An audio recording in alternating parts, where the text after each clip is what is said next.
You're listening to the Mastermind Parenting Podcast with Randy Rubenstein, episode 29.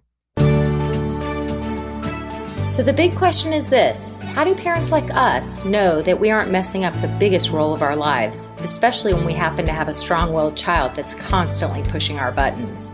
We've all heard that kids don't come with a manual. So how can we know for sure that we're saying the right things or that we're getting this parenting thing right? Well, on this podcast for parents of toddlers to teens, we'll be giving you real tools you can use right away so that your kids will feel like they can talk to you about absolutely anything and everything. My name's Randy Rubenstein, and welcome to the Mastermind Parenting Podcast, where we believe when your thoughts grow, the conversations in your home flow. Okay, so in this episode, I want to speak to a podcast listener's direct criticism. And I got a message. I got a message from a podcast listener, and it said, I was recommended to listen to your podcast. If she hadn't recommended it, I wouldn't have continued past the first one. The second one, I liked your approach of holding space, empathy, and active listening. The first one, I was quite bothered by your suggestion to say to the dysregulated 6-year-old boy, "You're out of control. Come talk to me when you've calmed down." That does not seem in line with your advice on the second episode. How about saying, "You seem really frustrated. It's so annoying that I won't let you use my phone again. Ugh. So I'm writing you because I'd like to find out what you really believe and if I should continue listening. Telling anyone you're out of control is not okay and not helpful, right?" So I got that, and I thought, So I gave her a long response because this is my work, and what I teach is what I have used myself, what I've taught other people, what has worked for me, especially with 3 kids, one being strong-willed, everybody having a different temperament, a different personality, a different learning style. And one of the main things that I teach parents is I teach these, sometimes I call them pack leadership skills, assertiveness skills, how to be the CEO of your household. And there's a lot of factors at play here. And what I responded to this listener, or maybe not listener anymore, was my main goal is always to respond with empathy. The issue is that when you are dealing with a dysregulated child in full-blown meltdown, in the trenches, as a real parent, and you guys know who I'm talking to. I'm talking to you, the ones who have the kids that go into full-blown meltdown and even sometimes get violent, and it gets ugly. It gets real ugly, and you find yourself in a triggered state. And when you're in the heat of the moment like that, to respond, and just a little backstory, I looked up this person on Facebook, and she works as a counselor in the mental health industry.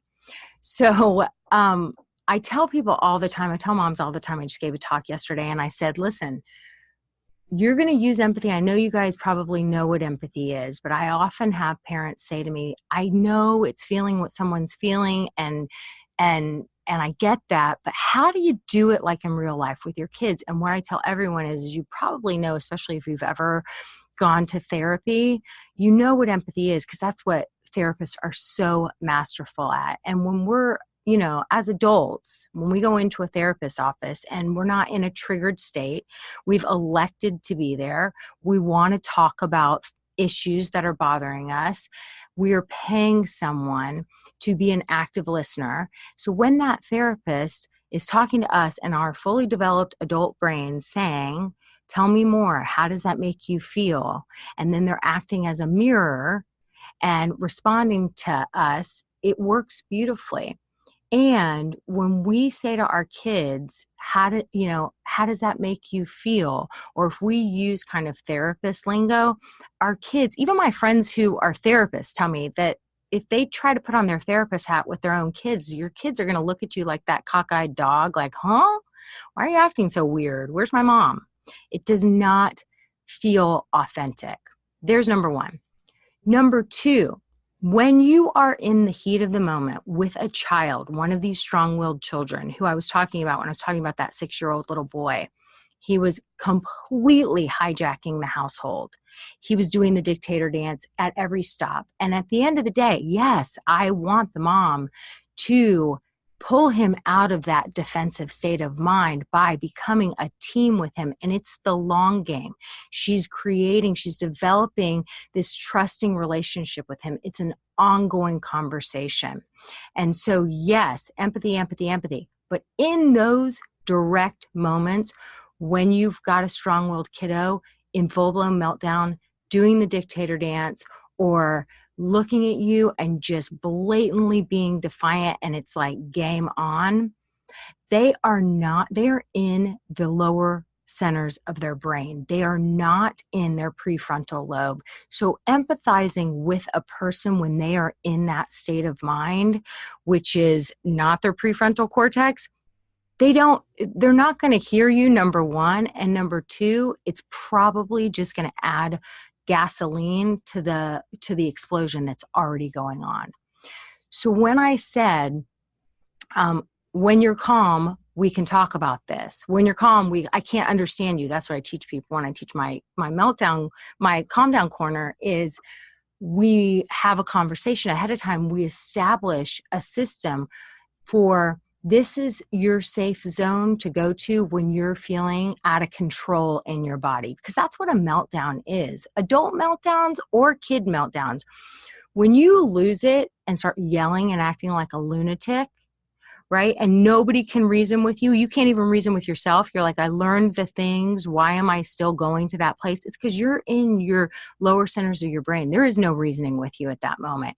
There's no one who can get you into a higher place in your brain to actually be able to hear someone and have a productive conversation and respond to empathy until you have calmed yourself down.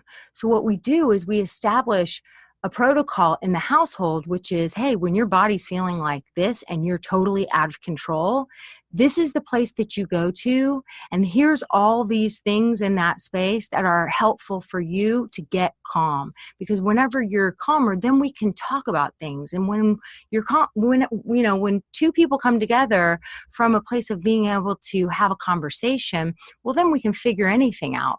But as long as your body's feeling out of control and your behavior is out of control, we're not going to get anywhere. So when I see you in those moments, I'm going to say, go get calm. When you're calm, we can talk. And back to the assertiveness piece. When you have a strong-willed kid doing the dictator dance, they feel so dysregulated on the inside of their body. They actually are begging for more leadership and boundaries from you. This doesn't mean you're going to yell at them, you're going to shame them, you're going to be nasty, or you're going to be mean. But looking at a child that is totally dysregulated and saying, go and get yourself together, you are clearly out of control. When you are calm, we will talk about this. I promise. Go get yourself together. I cannot understand you. When you're calm, we'll talk about this. That is not dismissing the child. That is not telling them that they're out of control and it's, unacceptable and you're not going to help them. It's just laying down a boundary in your house so that if you have one of these strong-willed kids who does do the dictator dance, they're not hijacking your whole household. And it actually helps them to feel safer in the world. Because when a child is acting that way, whether they're, 2 or 12, and they feel like everyone's walking on eggshells around them, and we're constantly like, they get all upset, and we try to do like what this lady said, like with the empathy in those moments where it's, you're so annoyed, you really wanted to use my phone.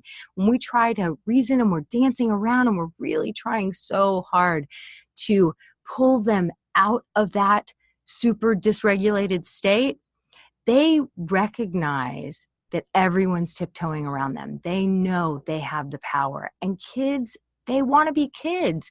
They want the adults to be like, I got it. I'm the pack leader. Listen, go get yourself together, Come back and we'll talk. I can help you with anything. I cannot understand you. You're out of control. Go get yourself together. You know the drill. Come back. And so, and what we know is less words are better. So when it's like, you're clearly out of control, you're clearly out of control. When you're calm, we'll talk. You're clearly out of control. When you're calm, we'll talk.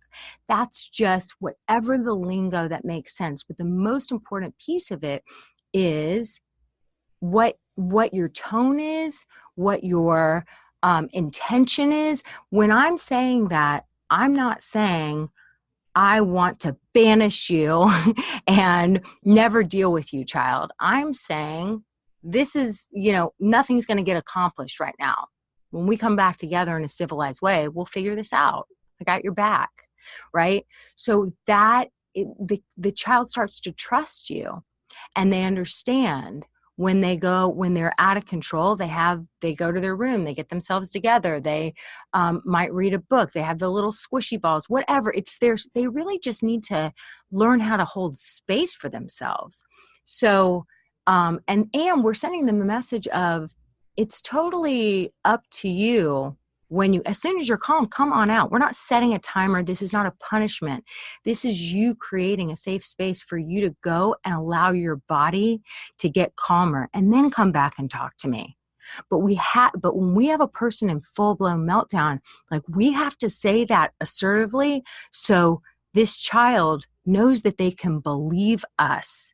And we're also establishing a boundary where we're saying, like, you may not, without saying you may not hijack the household, we're basically saying you may not hijack the household.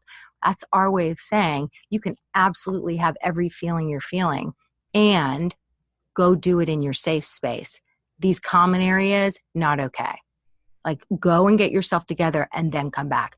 I think that boundary is super important. So I just looked up, on the internet, I was looking up something about dysregulated children, and on this therapy website, it was talking about my favorite coping skills for dysregulated children. And she says, I'm a therapist, and she starts talking about kids that have ADHD, oppositional defiance, autistic children, and she talks hot chocolate breathing and this way of teaching kids how to do breath and hot chocolate breathing, and take me there pictures. Another skill I learned is take me there pictures. This skill is aimed at engaging the 5 senses and observing and describing mindfulness, grounding, draw my feelings, Play-Doh creations. Here's the thing. Yes, practice those things all day long, just like when you go to a therapist's office and you're not in a triggered state and that empathy feels amazing and you're able to really get a lot out of that session. Practice these things when you have your child in a non-triggered state, when there's no meltdown, when you're like, hey, listen, I want to go over some of these things, when you're feeling like your body's like totally out of control on the inside and you just want to like blow. Here's some things when you go to your safe space that you can do. Here's some coping skills. Yes, we want to teach them these coping skills when it's at a non-relevant time, and teach it to them and practice again, and talk about how it's totally normal to have, feelings that feel out of control in your body. And when we're aware of our body, we have these beautiful methods to help calm us down and regulate us. And when you've got a kid in full-blown meltdown, they're not going to respond to you all of a sudden talking about hot chocolate breathing and take me there pictures. They need to get to a higher center in their brain to be able to respond to that. And the only way to do it is to really practice these things out of the heat of the moment. And then maybe you look at them and you just like take a deep breath and their mirror neurons kick in, and you keep yourself calm and you say, when you're calm, we can talk about this. But empathizing in the heat of the moment, when you have a kid that's totally in their emotional centers, no, it's not. It sounds great in theory. I have not found that to work in practice. You have to teach your kids coping strategies so that you can assertively let them know they've just crossed a boundary. This behavior is unacceptable. Out in these common areas, go and get yourself together. You are clearly out of control. When you're calm, we will talk.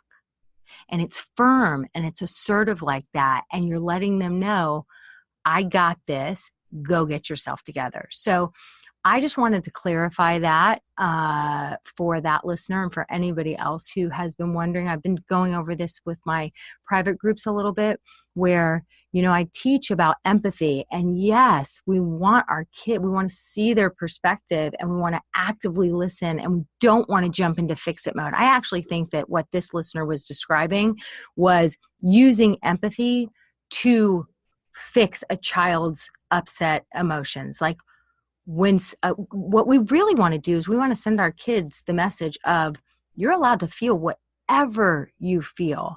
And I am not going to tell you how you should feel or try to talk you out of feeling a certain way. What I will do is I'll teach you some amazing coping strategies for when you notice you're feeling that way.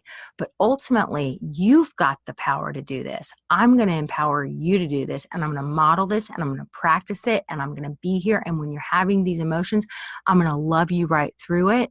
And you're not going to hijack the household. I'm going to send you to your safe space because you need to provide that space for yourself at that moment. Your body is telling you that you need some downtime and you need to go and get yourself together, and then you can come back and we can talk about this. So I've been really talking about, like, when I'm teaching this thing about empathy and being on the same team and seeing their perspective, and when we have a disagreement and we blow our top, coming back and apologizing and disrupting the pattern where they're expecting us not to apologize. They're expecting us to lecture them. And we're like, listen, I shouldn't have blown my lid. I totally blew that thing out of proportion. Like, I teach all of these amazing tools, and I'm always saying, yes, we have to see the child's perspective. We have to love them through all these things, but we also have to show up as those assertive pack leaders. And it doesn't always look super fluffy. It looks pretty firm when we got a kid that's in full-blown out-of-control meltdown mode. So that's what I got for you today, and hope this was clarifying. And keep your questions and comments coming, because it helps me to be able to get things like this and to be able to clarify. And I think it helps me to more effectively coach and teach you guys. So until next week, have a great week. Hey, did you enjoy this episode? If so, then please take 2 minutes to just leave us a review. I love creating this show, and I do it to help as many families as possible. So leaving a review may seem like kind of a pointless exercise, but it actually helps us reach more moms who might really need to hear these episodes. It would mean the world to me, and plus, it's just plain good karma. Thanks. Hey, you guys, thanks so much for listening. Mastermind Parenting Podcast is supported by my best-selling book, The Parent Gap. Usually getting a copy of the book and the audio version for you to listen to on the go would set you back around $20. But you can get both a digital copy and the audiobook for just $5.60. It's my gift to you for being one of my podcast listeners. So head over to mastermindparenting.com/book to grab your copy now.